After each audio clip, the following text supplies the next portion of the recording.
ఈనాటి క్రైస్తవ సమాజంలో ఉన్నటువంటి క్రైస్తవులందరికీ కూడా గుడ్ మార్నింగ్స్. క్రైస్తవ సోదరులారా, నేటి కాలంలో బోధలు అన్నిటి గురించి మనం పరిశీలన చేస్తే చాలామంది బోధకులు బోధించడానికి బయలుదేరడం జరిగింది.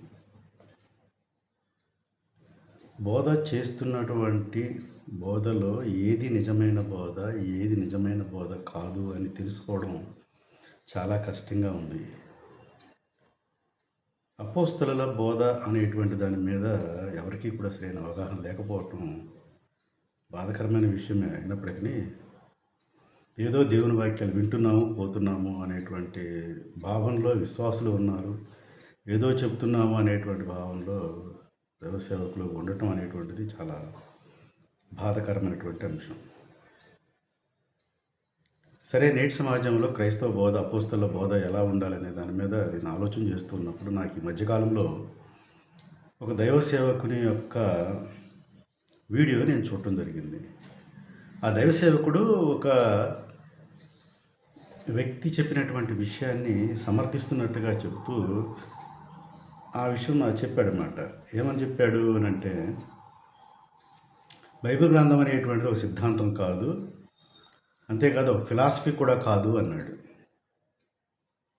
దైవ గ్రంథం అనేటువంటి సిద్ధాంతం కాదు అనేటువంటి దాన్ని సరే అంగీకరించవచ్చులే, కానీ ఫిలాసఫీ కాదు అనడానికి మనం సరిపోము. ఎందుకంటే బైబిల్ గ్రంథము అనేటువంటిది ఫిలాసఫీ అని చెప్పడాన్ని ఖచ్చితంగా సమర్థిస్తుంది. ఫిలాసఫీ అంటే తెలుగులో తత్వము అని అర్థం. అపోస్తలుడు అనేటువంటి ఆయన బోధ చేస్తూ హెబ్రీయులకు రాసినటువంటి ఒక ఉత్తరంలో ఆయన ఏమని బోధ చేశాడు అని అంటే, యేసుక్రీస్తు అనేటువంటి ఆయన తండ్రి అయిన దేవుని యొక్క తత్వము, ఆ తత్వం యొక్క ప్రతిరూపము, ఆ తత్వం యొక్క మూర్తము అని ఆయన చాలా స్పష్టంగా చెప్పాడు. దాని అర్థం ఏంటంటే, యేసుని క్రీస్తుని మనం క్షుణ్ణంగా స్టడీ చేస్తే తండ్రి అయిన దేవుని యొక్క తత్వం ఏంటో మనకు బోధపడుతుంది అని బైబిల్ మనకు చెప్పదగ్గ చెప్పింది. దాన్ని అపోస్తలులు మనకు బోధగా మనకిచ్చారు.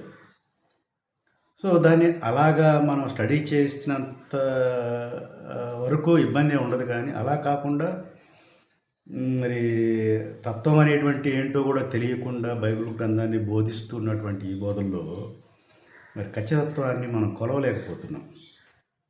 దీనివల్ల ఏమవుతుందంటే, బైబిల్ గ్రంథంలో చెప్పినట్లుగా నీ బోధ వినిన వారిని నీవు రక్షించుకుంటావో లేదో ఒకసారి చూసుకోమనేటువంటి విషయం చాలా భయం కలిగించేటువంటి అంశంగా తయారవుతుంది.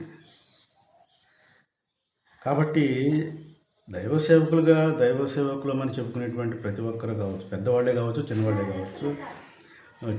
కావచ్చు, మీరందరూ కూడా ఒకసారి పరిశీలన చేసుకోండి. పెద్ద పెద్ద సంఘాలు ఉంటే వాళ్ళందరినీ తీసుకెళ్ళి ఎక్కడో నరకంలో పడేసే కంటే కూడా వాస్తవం తెలుసుకొని మరి నిజమైనటువంటి వ్యక్తులు కొద్దిమంది ఉన్నా నష్టమే ఉంటుంది. కాబట్టి ఈ విషయాన్ని దైవ సేవకులుగా ఉన్నటువంటి ప్రతి ఒక్కరు గమనించాలని నా మనవి. Thank you very much.